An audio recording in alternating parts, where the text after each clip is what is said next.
Coucou, bonjour, j'espère que vous allez bien.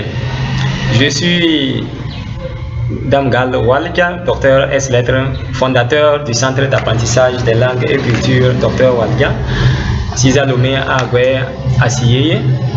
Dans mes vidéos passées, désolé, je vous avais parlé du fait que les temps ont changé et que nous devons aussi changer. Les temps où nous allions à l'école pour trouver un poste dans la fonction publique sont passés. Le temps où les gens allaient à l'école pour trouver en même temps du travail facilement après le bac, après la licence, après le master est passé, et aujourd'hui il est difficile de trouver du travail même après le doctorat. Donc je vous avais expliqué alors qu'il faut faire extrêmement attention dans le choix des parcours. Il ne faut pas être trop théorique ou bien choisir des parcours qui ne vous donnent pas une profession, mais choisir des parcours en pensant toujours à votre employabilité. Donc n'oubliez pas cela, je vous rappelle cela. Aujourd'hui, il y a aussi un autre fait qu'il faut anticiper. Comme je vous avais déjà dit, je vous avais dit que comme les temps changent, il faut changer, il faut s'adapter au temps. Et il faut anticiper vraiment. Celui qui va vraiment réussir, qui va survivre pendant des temps, c'est-à-dire que les temps qui vont changer, mais la personne va toujours subsister, va toujours résister, c'est celui qui arrive à anticiper le futur, qui anticipe sur ce qui arrive. Et aujourd'hui, il y a un fait, donc comme je vous ai déjà dit, vous voyez, aujourd'hui, c'est difficile d'avoir du travail après le bac. Avant, celui qui avait le bac pouvait déjà enseigner, même au collège. Aujourd'hui, ce n'est même pas possible. Même au groupe, mais ce n'est pas possible. Il n'y a même plus de concours direct, même avec où on demande niveau bac. En tous les cas, chez nous ici au Togo, il n'y en a même pas. On demande niveau bac pour pouvoir enseigner au groupe, mais il n'y en a même plus. On dit encore de faire une formation. Après, encore, il faut passer concours. Donc, les temps changent. Il y a un chemin que les gens ignorent beaucoup, dont je voulais vous parler aujourd'hui, c'est l'apprentissage des métiers. Les gens pensent qu'après le bac, ils ne peuvent plus apprendre un métier. Donc, demander à quelqu'un, par exemple, d'apprendre la maçonnerie, la menuiserie, la soudure, la couture, ainsi de suite, la plomberie. Après le bac, c'est comme si c'est le retour en arrière. Mes amis, vous devez anticiper le temps. Parce que le temps où les gens pouvaient laisser au BPC pour aller apprendre la couture et autres là, parce qu'à ce moment même celui qui arrivait à avoir le BPC pouvait déjà travailler dans la fonction publique, ainsi de suite. Le temps là est passé. Donc si vous gardez votre orgueil que non, vous êtes bachelier, vous ne pouvez plus apprendre quelque chose, vous ne pouvez même pas apprendre, ainsi de suite, vous allez alors être surpris que vous pouvez même finir par devenir pire que ce que vous souhaitez. Vous pouvez finir par rester dans votre village là-bas, devenir un paysan peut-être même parfois, mais pire même que ce que vos parents sont. Parce que vous faites toujours, à contre-cœur, vous faites toujours parce que vous n'avez pas le choix, non. Donc il y a un chemin qui est très simple qu'il ne faut pas ignorer. Apprendre les métiers. Le bac n'est pas un diplôme professionnel. Nous devons vous le dire ouvertement à ceux qui sont en terminale, ceux qui ont déjà eu le bac, ainsi de suite. Le bac n'est pas un diplôme professionnel. C'est tout comme je disais aussi que la licence fondamentale aussi n'est pas un diplôme professionnel. Vous avez une licence en lettres, en droit, ainsi de suite. Même en médecine, une licence simplement n'est pas un diplôme professionnel. C'est pour cela que les médecins ils passent leur parcours jusqu'à finir, jusqu'au doctorat. D'abord, ce n'est pour rien. Donc, une licence fondamentale n'est pas une licence professionnelle. Pire maintenant, le bac. Le bac n'est pas un diplôme professionnel. Donc, le bac n'ouvre aujourd'hui aucune porte. En tout cas, chez nous ici au Togo, je pense que c'est la même chose presque partout ailleurs. Le bac ne vous ouvre aucune porte de fonction aujourd'hui. Aujourd'hui, on demande de faire d'abord les formations, même pour pouvoir enseigner au groupe mère ou bien même au CI après le bac.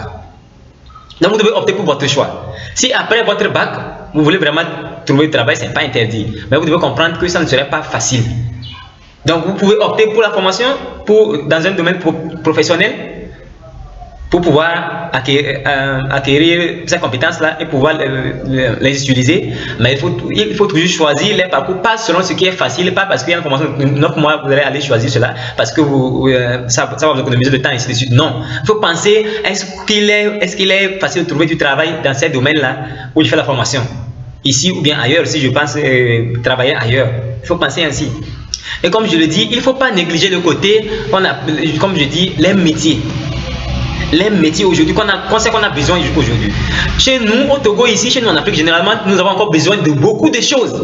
Nous avons toujours besoin des maçons parce que nous construisons chaque jour. Surtout au Togo, ici, vous savez très bien que les Togolais aiment construire. Donc au Togo, on a besoin toujours des maçons, des gens dans le domaine du BTP, on a toujours besoin des gens. Et si vous pouvez innover dans ce domaine-là encore, c'est encore mieux. C'est ça que vous devez comprendre. Parce qu'avec votre bac, vous avez un esprit plus développé. Donc, vous pouvez facilement réfléchir. Ce qu'on vous fait à l'école, normalement, ce n'est pour rien. On vous dit de réfléchir dans telle situation que vous êtes, vous devez faire comment, ainsi de suite. C'est pour développer votre capacité de réflexion. On fait en philosophie, c'est pour développer votre esprit critique. Alors, l'esprit critique qui vous permet de pouvoir innover, qui vous permet de pouvoir apporter des solutions dans la situation donnée. J'ai fait l'expérience avec des maçons et autres, là je peux vous assurer que bien que je n'ai pas fait de formation dedans, quand je travaille avec eux, je peux facilement leur dire attention ici, il y a un problème, il faut réfléchir à ça, comment est-ce qu'on va faire? Ils se disent mais comment un jour quelqu'un m'a demandé même est-ce que je suis ingénieur? J'ai dit non, c'est la capacité de réflexion qu'on nous a appris à l'école, c'est ça qui fait que nous nous faisons comme ça. Donc quand vous avez votre bac et que vous optez pour un métier, vous serez meilleur si vraiment vous vous y mettez de tout cœur. Parce que souvent aussi le problème c'est ça, les gens s'y mettent juste parce qu'ils cherchent l'argent, parce qu'ils veulent s'en sortir ainsi de suite. Il faut comprendre que tout ce qui est fait sans amour, tout ce qui est fait sans passion, c'est difficile que ça donne de bons fruits, c'est difficile que ça produise de bons fruits. Donc vous devez vous y mettre avec amour et vous verrez que ça va marcher vraiment très bien. Ce n'est pas la mentalité qu'il y avait avant jusqu'aujourd'hui qu'il y en a toujours, que c'est les gens qui n'arrivent pas à réussir à l'école, qui apprennent les métiers. Vous devez déconstruire ça. Ce n'est plus ça aujourd'hui. Ce n'est plus ça aujourd'hui. D'ailleurs, c'est même une fausse opinion. Et c'est ça qui fait que jusqu'aujourd'hui aussi, nos métiers n'arrivent pas à se développer. Pendant qu'ailleurs, des couturiers peuvent se rassembler et créer une usine de fabrication de chemises, ainsi de suite. Nous ici, ils sont là à traîner dans les ateliers. Parfois, ils ne trouvent même rien à faire. Parce qu'ils ne réfléchissent pas assez. Alors toi qui as un esprit assez développé, toi qui as eu ton bac, même ta licence, pourquoi pas? Et qui trouve que tu n'as rien à faire, même ton doctorat, qui trouve que tu n'as rien à faire, il vaut mieux baisser l'orgueil et réfléchir vraiment comment tu peux t'en sortir. Et s'il faut vraiment apprendre le métier, tu feras ça peut-être en 1 an, 2 ans. Ça ne coûte rien que le chômage que tu vas passer pendant plus de 5 ans, 10 ans, à dire que tu attends un recrutement dans une université. Ainsi de suite. Ou bien dans la fonction publique, ça ne coûte pas ça. Donc, s'il vous plaît, nous n'ignorons pas ça. Et je peux vous dire ouvertement, je ne suis pas un prophète, mais je peux vous dire ouvertement que vous verrez clairement qu'avec le temps, c'est ceux-là qu'on va utiliser. Vous verrez avec l'exemple de Pierre aujourd'hui que Pierre recrute des couturiers, des couturières, des tailleurs, ainsi de suite, mais il demande le bac. Je pense que ça devait ouvrir vraiment l'entendement des gens. Ça devait faire changer la mentalité des gens. Que vous comprenez que non, ce n'est plus seulement afin d'apprendre la couture, ainsi de suite, mais il faut aussi avoir un bagage intellectuel assez élevé pour pouvoir travailler avec certaines personnes, pour pouvoir travailler dans les usines, dans des postes vraiment responsables, ainsi de suite. Donc, s'il nous plaît, n'oublions pas cette partie-là. Je fais un coucou à une ONG qui fait mon travail dans le domaine que je viens de découvrir. J'ai découvert ça un peu il y a longtemps, mais je n'avais pas vraiment pris au sérieux. J'ai encore découvert ça avec l'échange avec le modérateur, monsieur Egbele. C'est comme Togo Gebaita qui finance des étudiants, donc c'est-à-dire des jeunes bacheliers qui veulent travailler dans le domaine. Je vais encore chercher beaucoup, si je trouve encore d'autres choses, je vais vous en parler. Vous pouvez chercher sur internet, vous pouvez les trouver, vous pouvez les contacter pour les détails. Mais malgré tout, même ça, c'est comme je le dis, je répète toujours, n'oublions pas, si vous apprenez un métier après votre bac, vous serez mieux si vous vous y mettez de tout cœur.